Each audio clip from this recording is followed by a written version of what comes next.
बारूक हशम।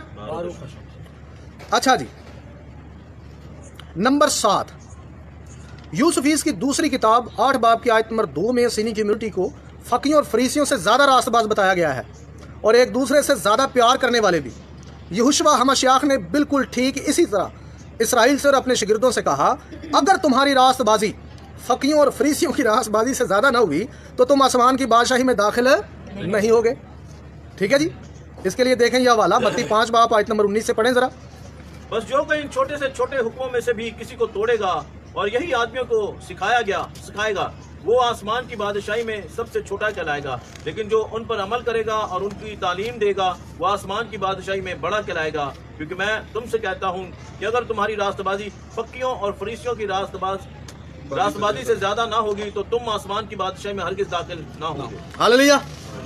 अच्छा जी, किन ये 3 फिरके जो मैंने आपको, बड़े फिरके तो और भी है, ये 3 फिरके जो मैंने आप लोगों को बताए हैं, इनमें से फकीयों और फरीसियों से सबसे ज़्यादा रास्तबाजी जो थी वो असीनियों की थी। किनकी थी? सदूकियों से और फरीसियों से, फकीयों से ज़्यादा रास्तबाज कौन थे? असीनी। ये यूसुफीस की किताब में लिखा हुआ है। तारीख की किताबें तो ये बताती हैं कि ये ज़्यादा उनसे रास्तबाज थे। अब कुछ लोग जो अकल जिनकी मारी हुई है वो पता क्या कहते हैं, वो कहते हैं देखो यसू अल मसीह ने फरीसियों की रास्तबाजी को बुनियाद बनाया थे इतने फरीसी अच्छे थे। तो मेरा सवाल ये है कि ये अगर रास्तबाजी इतनी अच्छी थी तो मसाया ने तो इस रास्तबाजी की यहाँ से छुट्टी करा दी, क्योंकि मसाया ने क्या कहा, अगर तुम्हारी रास्तबाजी फकीयों और फरीसियों से ज़्यादा ना हुई, यानी उन जैसी हुई, तो क्या होगा जी? नतीजा क्या होगा? अब नतीजा सारे ज़रा बुलाने वहाँ से बोल दे,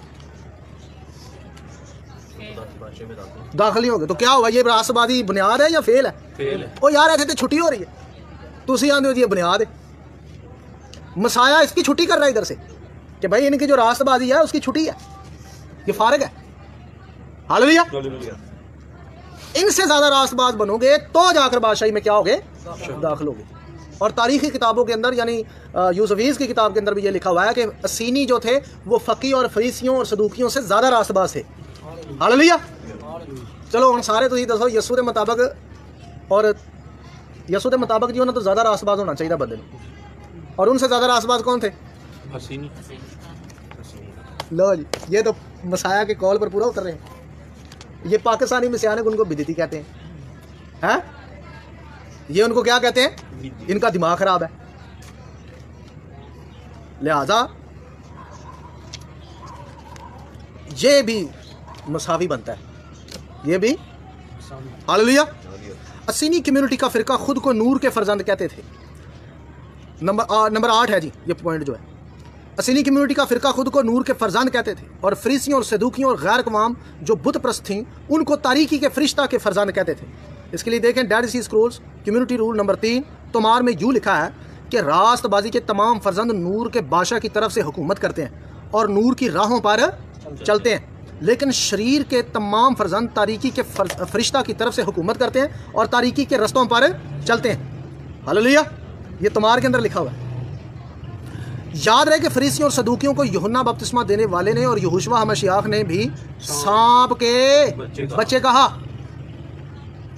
यानी तारीकी के फर्जंद। यानी कौन से फर्जंद? यहां उसने कहा असीनी भी। असीनियों की कभी मुखालफत आपने देखी मसाया के मुंह से? किन की मुखालफत आपने देखी?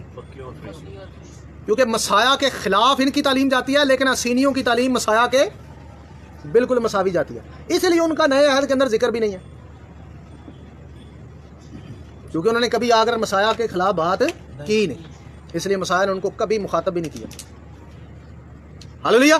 बल्कि उनकी तालीमात के बिल्कुल मसावी तालीमात भी आता थी, क्योंकि असीनियों के पास जो तालीमात थी वो ज़्यादातर खुदा की तालीमात थी।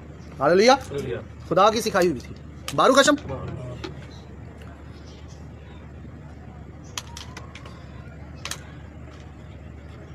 मत्ती 3 बाब की आयत नंबर 7 पढ़ें जरा।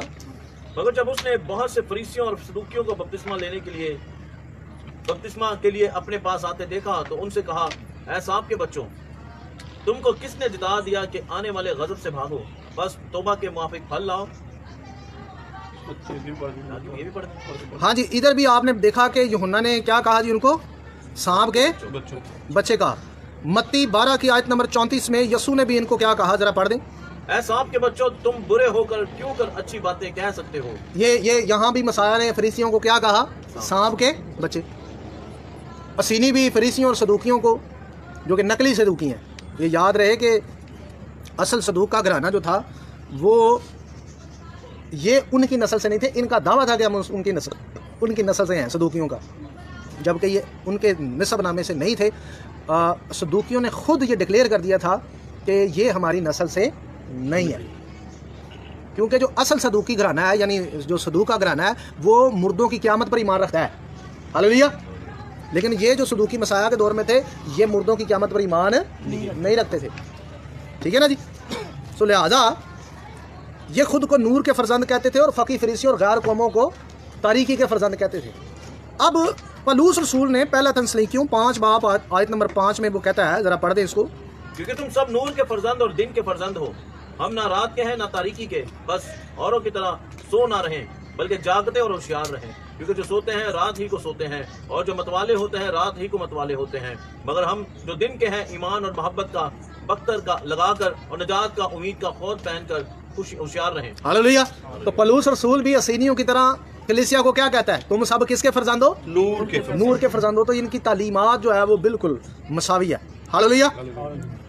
यूहन्ना की इंजील में यहोशुआ हमश्याख ने खुद को दुनिया का नूर कहा, यानी नूरानी बादशाह कहा। जैसा कि तुम्हार में लिखा हुआ है कि नूर के फर्जंद नूर के बादशाह की तरफ से क्या करते हैं, हुकूमत करते हैं, जैसा कि हमने तुम्हार में पढ़ा भी है। तो हम जिसके फर्जंद हैं वो नूर का क्या है, बादशाह है, और हमारा बादशाह मसाया है। हालेलुया।